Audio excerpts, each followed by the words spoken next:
Hi, my name's Gary McLean. I'm Scotland's national chef and I'm here at Lovell Homes to show you this amazing open plan kitchen and how easy it is to cook for your family here. Today I'm going to be making this super easy fish pie. And the thing I love about this the most is it's a one dish meal. So you can pre-make it, get it in the fridge, next day pop it in the oven and everything's in there.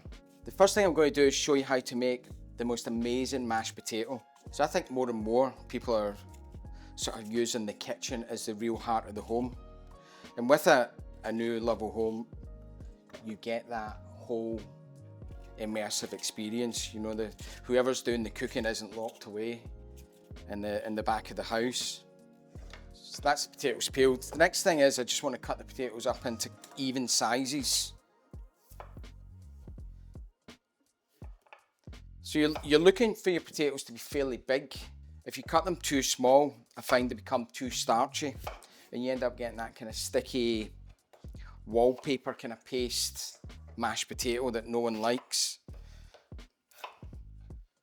So the next thing I want to do is just rinse the potatoes and then fill them with cold water.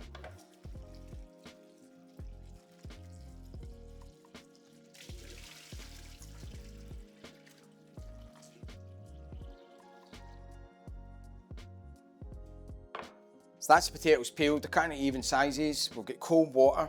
The next thing we need to do is to add some salt. And it's really important that you get the salt in early in the process. If you somehow forget the salt, the potatoes will taste terrible, and then the amount of salt you have to add to make them taste good is much more than it would be than putting it in at the correct stage, and that's at the start. So I'm going to pop these on the stove.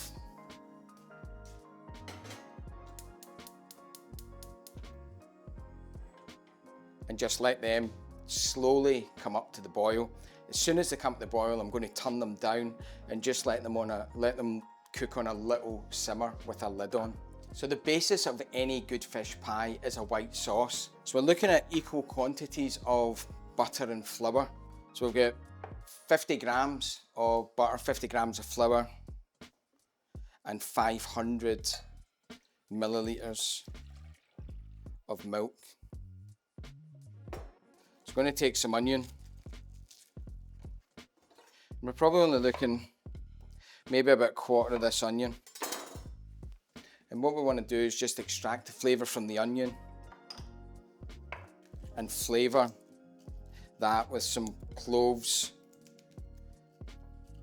and some bay leaf. And we just want to let that infuse in the milk, just the same way you would make a cup of tea.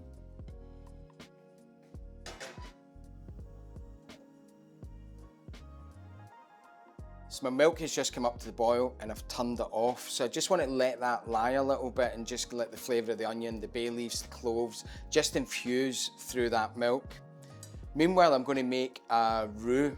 And a roux is really just an equal mixture of butter and flour. And that you cook that to a paste and then gradually add your milk, just a little bit at a time until you get a really thick, luxurious white sauce. So first things first is to slowly melt the butter. So we want to melt that without colour. Next thing I want to do is to add the flour. And then all I need to do now is just cook that out to a paste. Once you get that lovely paste, we're going to gradually add the milk. And you mix in the milk until it's all incorporated.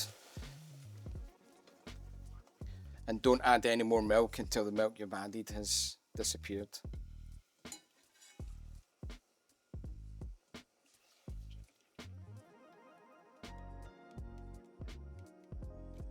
That's the milk incorporated. So next job is just to get that as low as possible and just cover with a lid. Potatoes look just about there. You want that knife just to ease through. There shouldn't be any give at all, and I think they are perfect. So next task is to steam them out.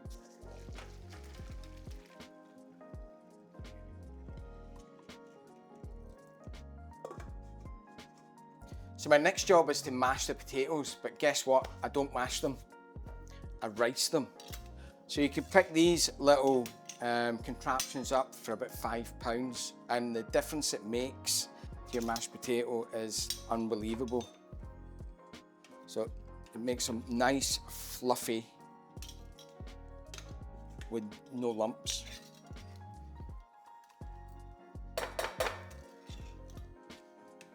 What I love most about working in a modern kitchen is not only does it look good, but there's been a lot of thought being put into design. So things have to have flow. You know, you can't be too far away from the water, you can't be too far away from the heat source. You want plenty of space to work in. So loads of space to lay out your stuff. And the other thing I think a lot of people don't think about, it's easy to clean because everything's got a place. So whatever you've got, there's always loads of cupboards, loads of clear space. That makes that clean down, which is really important, much easier. So we go nice, light, fluffy. So the next thing I want to do with this, I'm going to add some butter, I'm going to add a little bit of milk, and I'm also going to add 2 egg yolks. And the egg yolks for this particular recipe are going to help create that beautiful glaze on top of the pie. So potatoes are still nice and warm, so the butter is going to melt.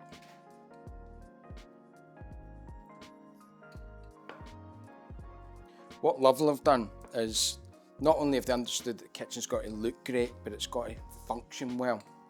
And the way it's laid out, the amount of cupboard space, the drawers underneath where you work, the access to water really closely, it makes a massive difference to the actual living with a kitchen.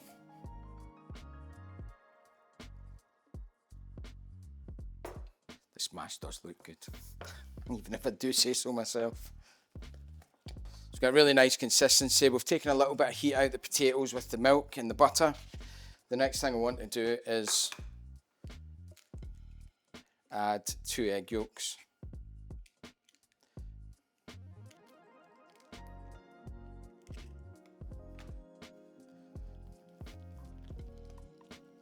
That's the potato ready.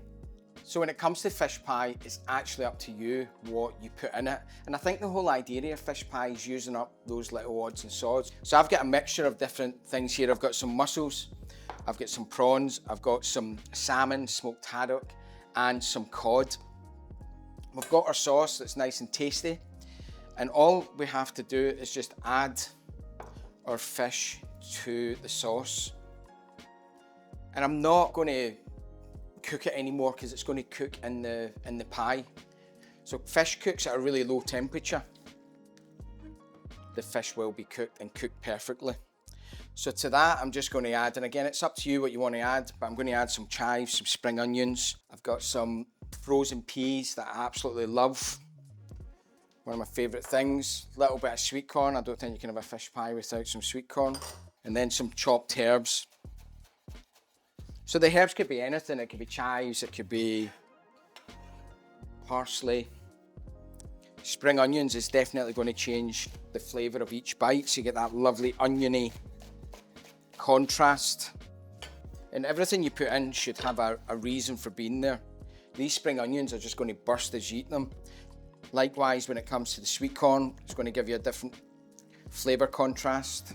So to that, I'm going to add some mature cheddar and some parmesan. You know, a little bit of cheese in there is just going to make it lovely and gooey.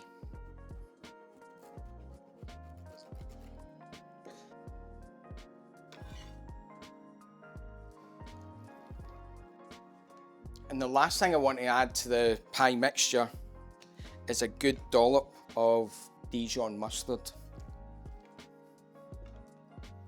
And that is our fish pie mix ready. So this is a big family fish pie that we're making here. Enough for 4 to 5, maybe even 6 good portions.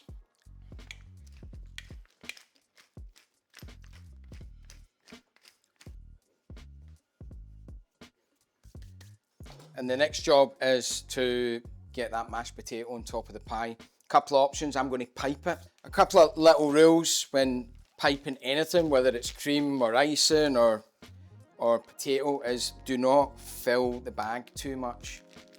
The important thing is keeping pressure in the bag, and the pressure is done in your right hand if you're right-handed, left hand if you're left-handed. Whatever you end up design-wise on your fish pie, it's going to taste great.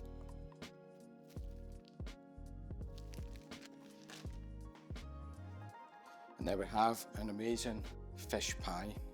So this goes in the oven at 220. So I'm going to pop that in the oven now. One thing I really love about this Lovell kitchen is there's 2 ovens.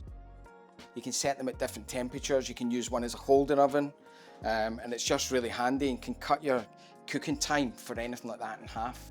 So the pie is looking absolutely delicious. Right, time for a taste.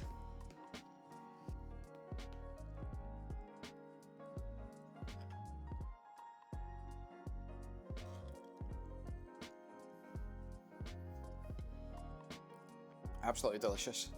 So since we've done a big massive family portion of fish pie, I thought it wouldn't be fair not to share it with the Lovell family that are here. And we've got a couple of the lads from the site who have been working hard all day and probably deserve a nice bit of lunch. So if you want to find out anything more about Lovell Homes, go to newhomes.lovell.co.uk.